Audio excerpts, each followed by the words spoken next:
I had achieved a lot, traveled and lectured all over the world. You know, I was taught scientific method. I was taught to analyze. I was taught to evaluate everything I read. Everything had to be logical. There are certain things that just you can't figure out.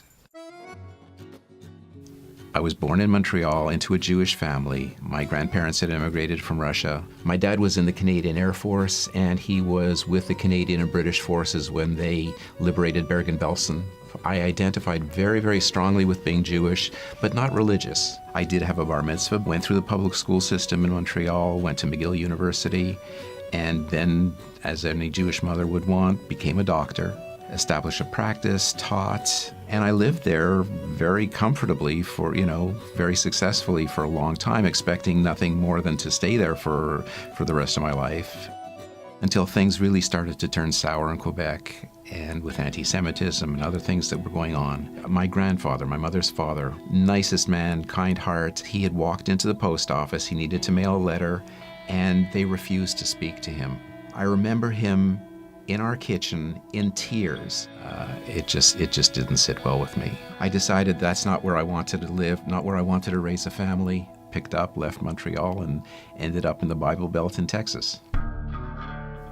Well, I found myself down in Dallas, bought a practice. I was introduced to the staff. One woman in particular stands out, and she walked over and she said, "So tell me about yourself."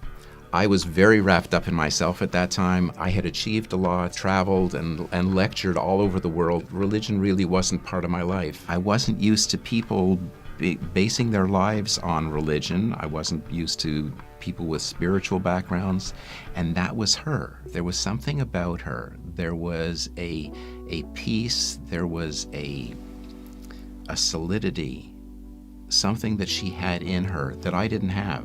Jesus was some concept that I knew that Christians ascribed to that was out there. But as far as I was concerned, I was Jewish, I was doing what I was on my own path.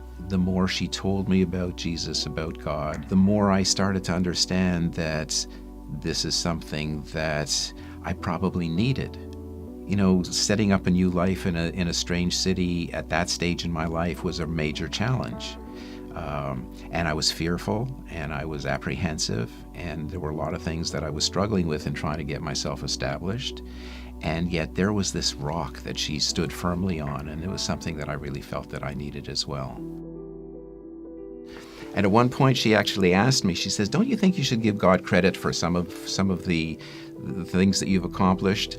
And I very seriously thought about it for a little bit, and I said, well, I suppose I could give God some of the credit. Dawn and I were married in 2010, and for our first anniversary, after some back and forth, we decided that we would go to Israel. The gentleman who was actually our tour leader was he was a Messianic Jew, had grown up in a traditional home, much like I had, and he took us from site to site and described everything really in a Jewish context. Everything was relating to the Bible, everything was relating to Jesus. More and more of it started to register. It started to become real. We were at the Western Wall, and as I started to pray, this overwhelming presence enveloped me. It was a heat, it was a pressure, it was like somebody had his arms around me. I heard a voice. "You're home. I've brought you back where you belong. You're safe." I felt just a tremendous, tremendous sense of peace, a tremendous sense of rest. And I was convinced, there was no question that this was a very real experience for me. But you need to, as a Jew, we had always been brought up to believe that, if you're going to be Jewish, you cannot believe in Jesus, you cannot believe in Yeshua. And so I went to our tour leader that morning and I asked him, I said, "I have some questions for you," because he had grown up in a traditional Jewish home, and now here he was a believer and a Messianic Jew, and I needed to know how do you do this? When he explained to me that you can believe, you can accept Jesus as your Messiah, And doing so doesn't mean that you have to relinquish being Jewish. You do not have to give up being Jewish in order to believe. It was literally like somebody turned on a light switch.